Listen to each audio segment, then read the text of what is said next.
Gara-gara sentimen negatif yang muncul di tingkat global, Dana Moneter Internasional atau IMF merevisi pertumbuhan ekonomi Indonesia pada 2022 dari semula 5,6% menjadi 5,4%. Meski dipangkas, proyeksi IMF masih lebih tinggi dari target pemerintah di level 5,2%.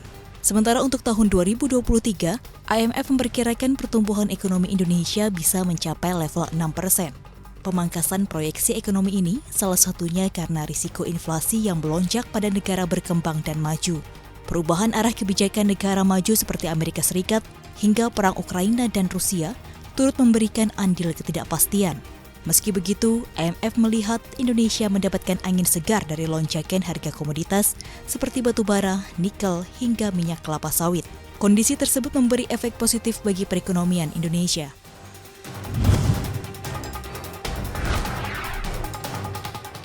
Kondisi Indonesia yang kekurangan stok kedelai masih belum menemui titik terang.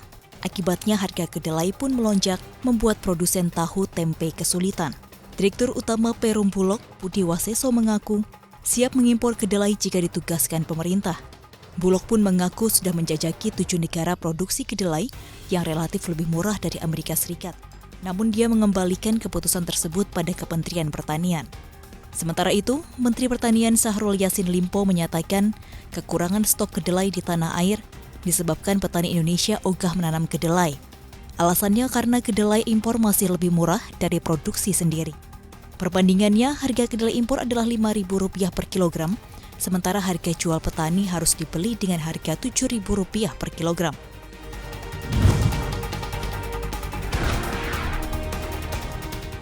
Guna menyelesaikan krisis minyak goreng di tanah air, Kementerian Perindustrian membuat regulasi baru untuk menyediakan stok minyak goreng. Kemenperin mewajibkan pengusaha atau perusahaan minyak goreng untuk menyediakan minyak goreng curah untuk memenuhi kebutuhan masyarakat dan usaha mikro dan kecil. Kebijakan yang dirombak terkait minyak goreng sawit curah, dari semula berbasis perdagangan menjadi kebijakan berbasis industri.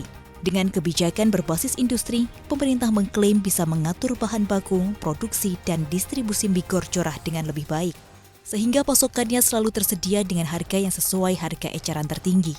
Peraturan Menteri Perindustrian itu mengatur proses bisnis program migor curah bersubsidi, mulai dari registrasi, produksi, distribusi, pembayaran klaim subsidi, larangan, dan pengawasan. Sementara pada tahap registrasi, semua perusahaan industri migor diwajibkan mendaftar dalam keikutsertaan program. Setidaknya 81 perusahaan industri yang wajib mengikuti program ini. Menteri Perindustrian Agus Gumiwang Kartasasmita pun tak segan memberi sanksi bagi industri yang enggan mengikuti kebijakan ini. Hingga 22 Maret 2022, sudah ada 47 perusahaan industri dan distributor yang telah mendaftar melalui SINAS.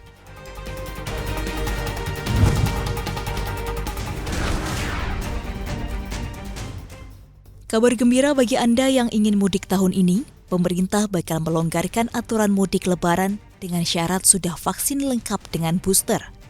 Hingga 22 Maret 2022, jumlah masyarakat yang sudah divaksinasi booster mencapai 17.565.378 orang. Sementara yang masih divaksin satu kali mencapai 194.906.000 orang.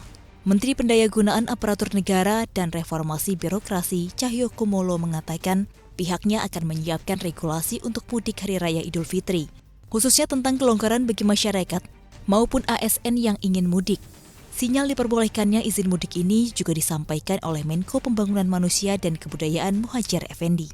Dia menyebut pemerintah tengah merapikan regulasi terkait izin mudik. Libur Lebaran tahun ini akan jatuh pada awal Mei 2022. Ini sekaligus menjadi pertama kalinya pemerintah mengizinkan mudik lebaran setelah pada 2 tahun sebelumnya akibat pandemi, pemerintah melarang kegiatan mudik.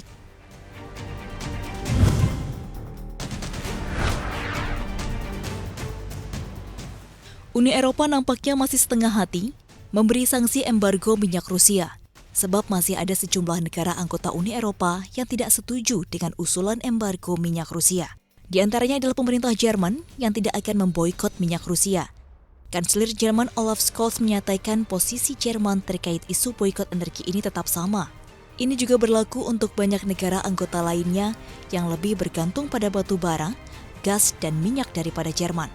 Menurut pemerintah Jerman, aksi boikot minyak Rusia bisa memberi masalah baru bagi Uni Eropa. Selama ini, Jerman terlalu bergantung dengan minyak Rusia. Di sisi lain, Polandia dan negara-negara Baltik paling vokal menyuarakan boikot minyak Rusia. Keengganan Uni Eropa mengambil tindakan embargo minyak Rusia itu membuat harga minyak sempat melemah pada 23 Maret 2022.